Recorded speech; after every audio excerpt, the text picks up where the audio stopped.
A few years into my banking career, I had a realization. It completely changed how I thought about money. And it wasn't about complex financial products or insider knowledge. Being good with money has almost nothing to do with being a numbers person. Not spreadsheets, not the Financial Times, not a high salary. It's about a few core principles that, honestly, nobody ever teaches us. Once you understand them, everything starts to make sense.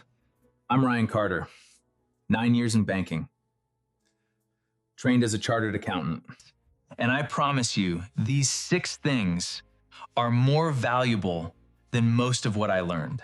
These 6 pillars cover almost everything you need to know. Yeah. Let's get into it.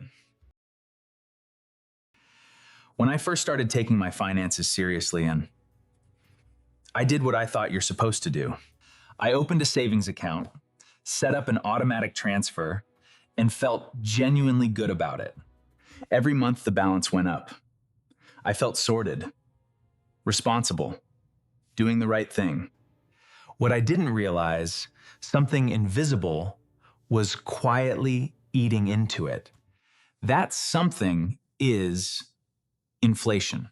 Inflation is the rate at which prices rise over time.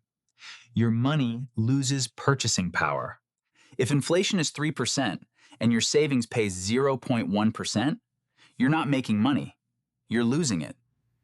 $10,000 sitting in a low interest account for 10 years, you could lose thousands in purchasing power. Step 1 is really simple. Move any cash you're holding to a high yield savings account. But even the best savings account doesn't stop the leak. It just slows it down. Which is exactly why Pillar 2 is so important. Here's something I genuinely wish someone had sat me down and explained earlier. Saving and investing, they are not the same thing. I used to use them interchangeably. Saving is cash, safe, accessible, for your emergency fund and short-term goals. Investing is different.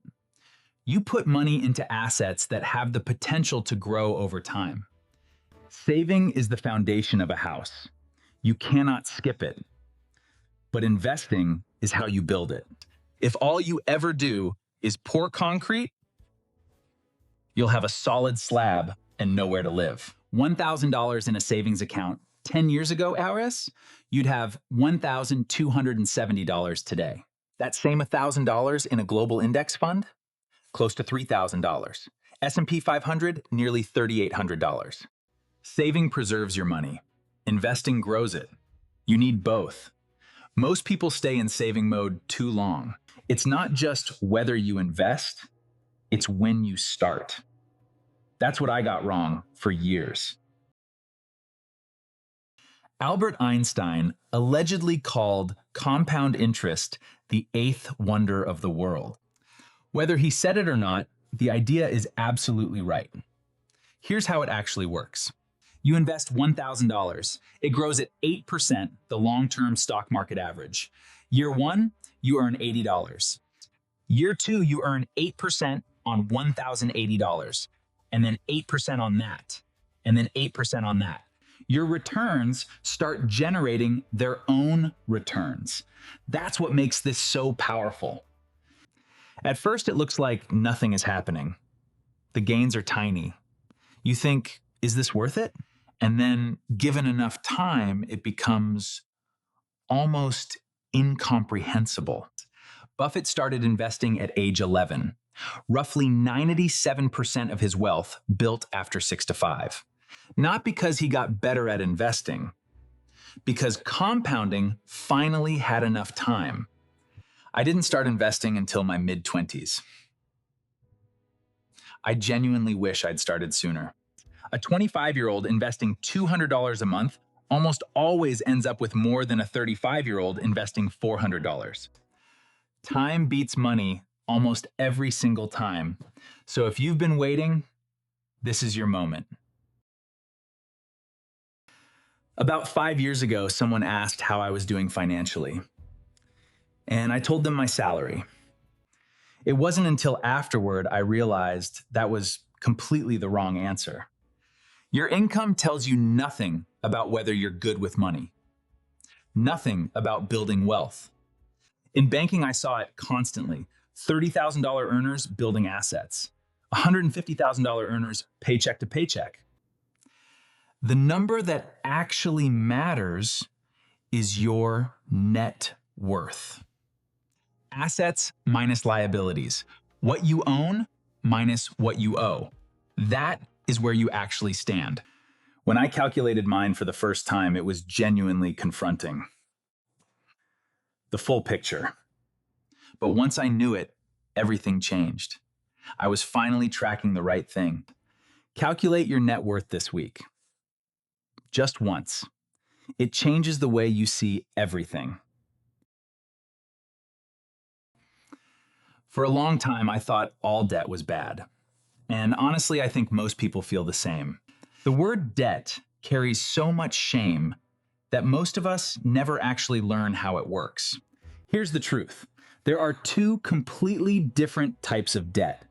Knowing the difference changes everything. Bad debt, high interest, consumer debt.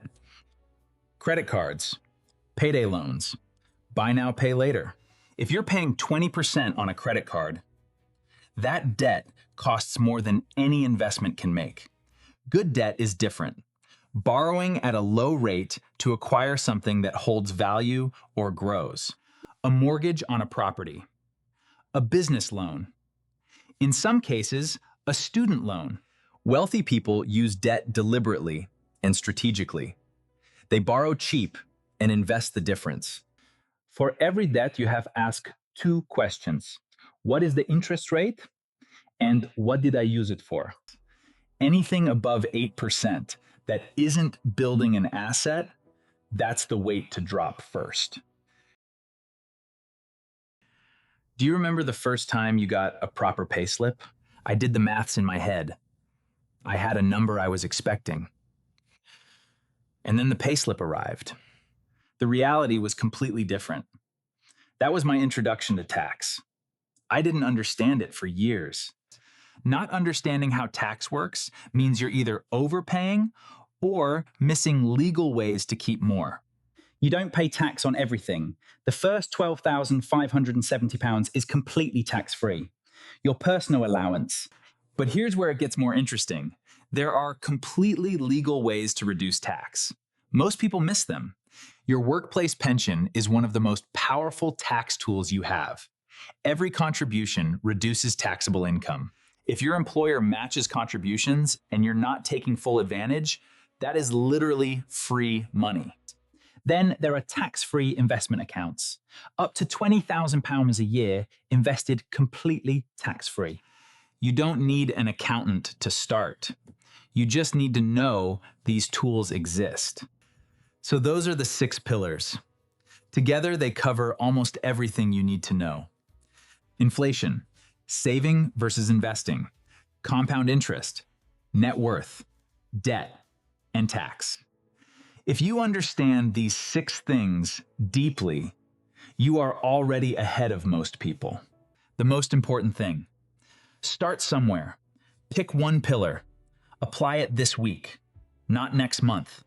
If this video helped, please hit like. It genuinely helps more people find this. Subscribe if you want more every week.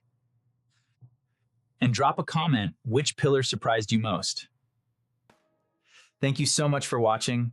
I'll see you next week.